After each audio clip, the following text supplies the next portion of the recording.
এখন হাতে কি আর সব কিছু সামলানো যায়? নিজেরটা নিজের সেই সুখটা কি আর পাওয়া যায়? তো একদিন আমার শ্বশুরে আমার বাসায় বেগুন নিয়ে আসছে, কিনে নিয়ে আসছে। তো আমি সেটা দিয়ে চেষ্টা করেছি, কিন্তু সেটা দিয়েও মনে করেন যে তেমন তৃপ্তিটা মিটে নেই, তেমন সুখটা আমি পাইনি। কিন্তু তারপরও মনে করেন যে আমি ওটা দিয়ে চালানোর চেষ্টা করছি। আমার হাজব্যান্ড যখন আমাকে ফোন করতো, আমার হাজব্যান্ডও বলতো যে তোমার যদি খুবই কষ্ট হয় তুমি ওভাবে করো, সমস্যা কি, আমি তো আছি তোমার পাশে, তোমার যেটা ভালো লাগে তুমি করো, সমস্যা নেই। কিন্তু কি আমার ইজ্জত যেন অন্য কারো হাতে না যায়। কথাটা ঠিকই বলছে যে স্বামীর জিনিস অন্য কোনো পুরুষ দেখবে, পরে ওই পুরুষ কি আর আমার কাছে, আমার স্বামীকে আর আমার কাছে আসবে বলেন? তো যেহেতু আমার স্বামী সাপোর্ট দিছে, পাশে থাকছে, তো এর জন্য আমার অতটাই হয় না, যে কষ্ট হলেও অন্তত কিছুটা হলেও তো নিজেকে ঠিক রাখা যায়। তো এর জন্য মনে করেন বাধ্য হতাম, মাঝে মধ্যে আমার স্বামী লাইনে থাকতো, আমি আনন্দ করতাম, এনজয় করতাম, সে ওখান থেকে এনজয় করতো। তো দুজনে অনেকটাই হ্যাপি আমরা, আমাদের হ্যাপি সংসার, যে সে আমাকে বুঝতো, আমি তাকে বুঝতাম। অনেক সময় সেও আমাকে ওখান থেকে আনন্দ দেওয়ার চেষ্টা করতো, খুব ভালো লাগতো আমার। পরপুরুষের দেহ দেখানো দেখে ঘরে বেগুনদা করা অনেক ভালো। এমনই একটা গল্প আপনাদের কাছে আজকে নিয়ে আসছি। যদি ভালো লাগে তাহলে অবশ্যই সাবস্ক্রাইব করে পাশে থাকবেন। তো আমার হাজব্যান্ডের সাথে আমার নতুন বিয়ে হয়েছে। তো বিয়ে হওয়ার কিছুদিন পরেই সে বাইরে চলে যায়। আর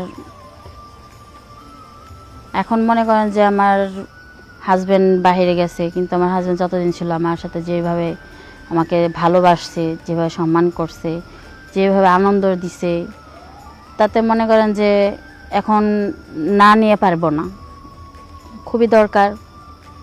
একা একা কতই বা কাটানো যায়।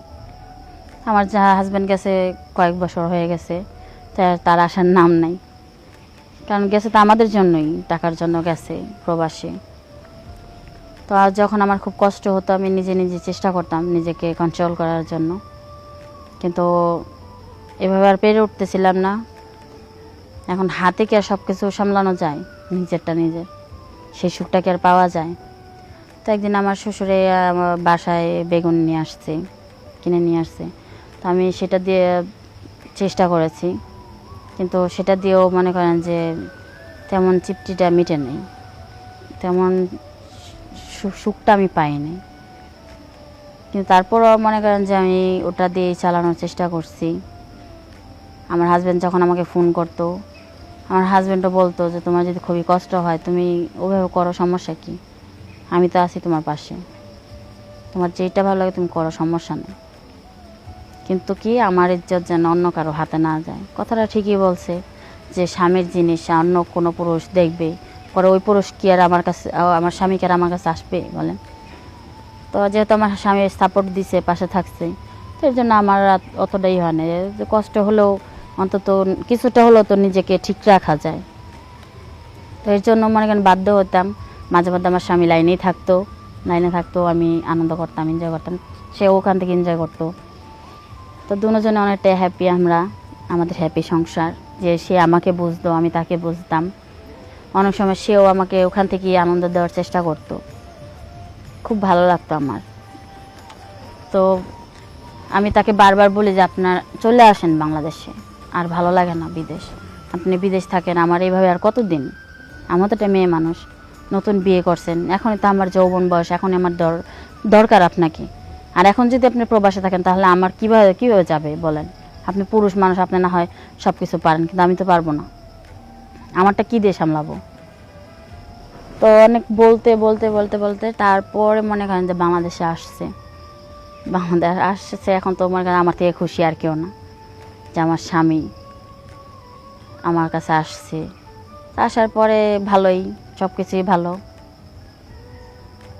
তো পরে দেখি যে না, সে প্রবাসে আরও একটা বিয়ে করছে।